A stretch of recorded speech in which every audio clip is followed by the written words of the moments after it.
পূর্ব বর্ধমানের মঙ্গলকোটের মাঝিগ্রাম বিশ্বেশ্বরী উচ্চ বিদ্যালয়ের সূচনা হলো গ্রিন অপারেশন মুভমেন্ট কর্মসূচি। স্কুলকে মডেল করার উদ্যোগ নিল স্কুলের প্রধান শিক্ষক সুব্রত কুমার সাহা। স্কুল প্রাঙ্গণকে সবুজায়ন করার উদ্যোগ নেওয়া হয়েছে। একটি গাছ একটি প্রাণ, এই অন্তঃস্পর্শী বার্তাকে সামনে রেখে মাঝিগ্রাম বিশ্বেশ্বরী উচ্চ বিদ্যালয়ে গ্রিন অপারেশন মুভমেন্ট অনুষ্ঠান। উপস্থিত ছিলেন পূর্ব বর্ধমান জেলার ডিপিও পৌশালী চক্রবর্তী, তাহের বাবু, প্রধান শিক্ষক তথা পরিবেশবিদ সুব্রত কুমার সাহা সহ বিশিষ্টজনেরা।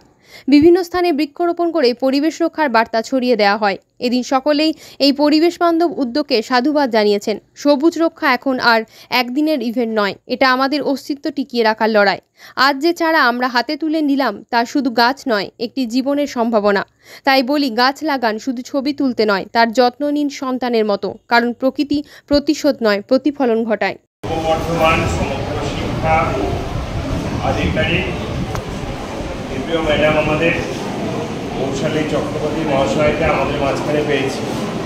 ম্যাডামকে এর আগেও তোমরা দু একবার আমাদের স্কুলে দেখেছ এবং আমরা বিভিন্ন সময়ে যে বিষয়গুলো নিয়ে আমাদের এখন সামাজিক সমস্যা, সেই বিষয়গুলো নিয়ে আমরা সবসময় কাজ করে চলেছি। সেটা বাল্যবিবাহ হোক, ড্রপ আউটস হোক বা রোড সেফটি হোক, তাই না? এই ধরনের বিষয়গুলো নিয়ে আমরা সবসময় কাজ করি। কিছুদিন আগে আমরা যে বৈচিত্র্য নিয়ে একটা খুব সুন্দর প্রোগ্রাম করলাম, তাই না?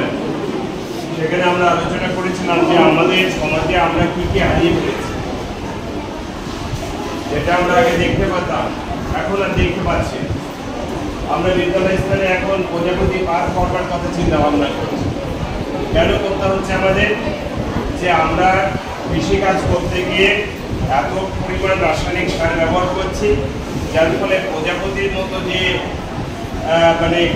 পতঙ্গ, যেটা আমাদের পরিবেশের একটা শোভাবর্ধন করে, তাদেরকে কিন্তু আমরা দেখতে পাচ্ছি। আমরা এই যে মুষ্টিমেয় কয়েকটা মাছ এখন দেখতে পাই, তাই না? আমরা তো প্রচুর যে আমাদের বৈচিত্র্য ছিল, মাছের সম্ভার ছিল, সেগুলো তো আমরা দেখতে পাই না। নতুন প্রজন্মের ছেলেমেয়েরা তার নামও জানে না। কেউ কেউ গলু মাছের নাম শুনেছে, নাম শোনেনি। বেচোখা মাছের নাম শুনেছে, নাম শোনেনি। তাহলে এই যে ধরনের যে বৈচিত্র্যগুলো আমরা হারিয়ে ফেললাম উন্নয়নের নামে, সেই জায়গাটা শুরু থেকে তাহলে আমরা উন্নয়ন করতে পারছি।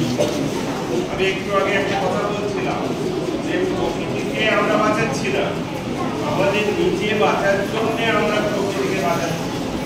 সুতরাং আমাদের ভবিষ্যতের পরিবেশটা যাতে ঠিকঠাক হয়, আমাদের জীবনটা যাতে আরো সুন্দর হয়ে ওঠে, সেই জন্যই হচ্ছে আমাদের সংগ্রাম, তাই না? আজকে বাল্য বিবাহ নিয়ে আমরা এত কথা বলছি, কেন বলছি?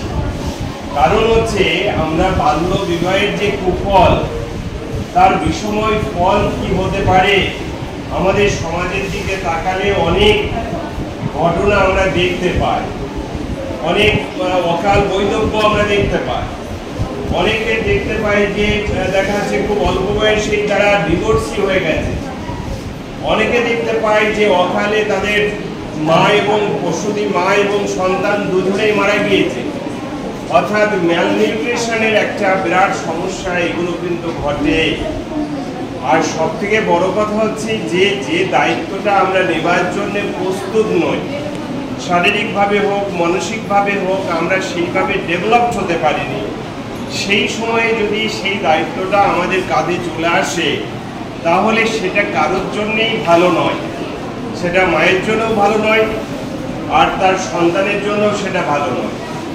আমাদের মাঝিগ্রামের এবং বাল্যগ্রামের দুটো পাড়াকে আমরা গত বছর লোকেট করেছিলাম যে কোথায় বাল্যবিবাহটা বেশি হচ্ছে, এবং সেখানে আমরা দেখেছিলাম মাঝিগ্রামের দাসপাড়া, যেটাকে পশ্চিম পাড়া বলছে, সেখানে কিছু ঘটনা এটা ঘটেছিল।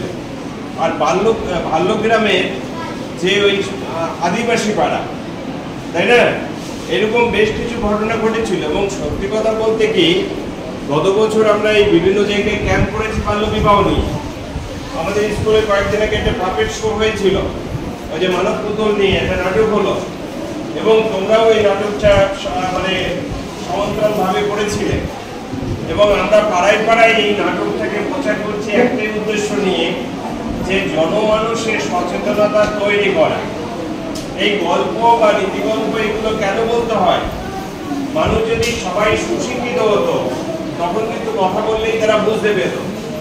আগেকার দিনে এই যে মনে করো নীতিগল্প মানে ফোক টেলস, ফ্যাবেল, প্যারাবেলস, এই গল্পগুলো কেন জন্ম হয়েছিল? শিক্ষার হারটা খুব কম ছিল, তাই না? সেই জন্য কোনো উদাহরণ দিয়ে বোঝানো, তাদেরকে বোঝানোটা সুবিধা হতো। তারপরে হচ্ছে রাষ্ট্রের যে কাঠামো ছিল তখন স্বাধীনভাবে কোনো কথা বলা যেত না, সেই জন্য হচ্ছে কোনো প্রাণীর মুখে কথাগুলো বলিয়ে সেটা মানুষকে বোঝানো হতো। বর্তমান সময়ে তো নীতিগল্প নতুন করে সৃষ্টি হচ্ছে না। কেন সৃষ্টি হচ্ছে না? কারণ খানিকটা হলে গণতন্ত্র এসেছে, আমরা আমাদের বাক স্বাধীনতাটা আছে। সেই জন্যে আমরা পাড়ায় পাড়ায় তোমাদের মাধ্যমে যাচ্ছি, কখনো আমরা কন্যাশ্রী ক্লাবকে নিয়ে যাচ্ছি, তাই না? আমরা রিসেন্ট ইকো ক্লাব তৈরি করেছি, আমরা রিসেন্ট ইলেকট্রল একটা ক্লাব করেছি, আমরা ট্রাফিক ক্লাব করেছি, আমরা বিশাখা কমিটি করেছি, তাই না? বিভিন্ন কমিটি এবং সদস্য আমরা সবুজ বাহিনী তৈরি করেছি। তাহলে এই বাহিনী বিভিন্ন কর্মকাণ্ড হচ্ছে, উদ্দেশ্য কিন্তু একটাই, যে আমাদের বিদ্যালয়ের নান্দনিক পরিবেশ ভালো করার সঙ্গে সঙ্গে আমার যদি মনটা উন্নত হয়ে যায় সেটা সমাজে তার প্রতিফলনটা ঘটবে, তাই না? তাহলে আমরা যদি একটা বৃহত্তর মানে যারা কিনা সমাজের ভবিষ্যতে প্রতিনিধিত্ব করবে তারা যদি আজকে সচেতন হয়, তার দায়িত্বটা সম্পর্কে অবগত হয়, তাদের মাধ্যমে সামগ্রিক সমাজ কিন্তু উন্নত হবে। আমি তোমাদের মাঝে মাঝে একটা শুভঙ্করীর আজ্ঞা বলি না, যে একটা পুকুরে মনে করো কচুরিপানা আছে, অঙ্কটা হচ্ছে এরকম যে একটা কচুরিপানা প্রতিদিন আর একটা কচুরিপানার জন্ম দেয়, তাহলে সেই পুকুরটা অর্ধেক পূর্ণ হতে যদি 15 দিন সময় লাগে, তাহলে পুরো পুকুরটা পূর্ণ হতে কদিন সময় লাগে? এটা হচ্ছে 30 দিন নয়, 16 দিন লাগবে। তার কারণ ওখানে একটা কন্ডিশন আমি দিয়েছি যে একটা কচুরিপানা প্রতিদিন আর একটা কচুরিপানা জন্ম দেয়, তাহলে এই সুফলটা গুণোত্তর হারে বৃদ্ধি পাবে। তাহলে আজকে তোমাদেরকে আমি যেটা শেখালাম সেটা তোমাদের একজনকে শেখালাম, কিন্তু তোমরা আবার 5 জনকে শেখাবো। তাহলে এর যে সুফলটা এটা সমাজের কাছে কিন্তু গুণোত্তর হারে গিয়ে পৌঁছাবে, একটা বিরাট বড় একটা ইম্প্যাক্ট তৈরি হয়ে যাবে, তাই না?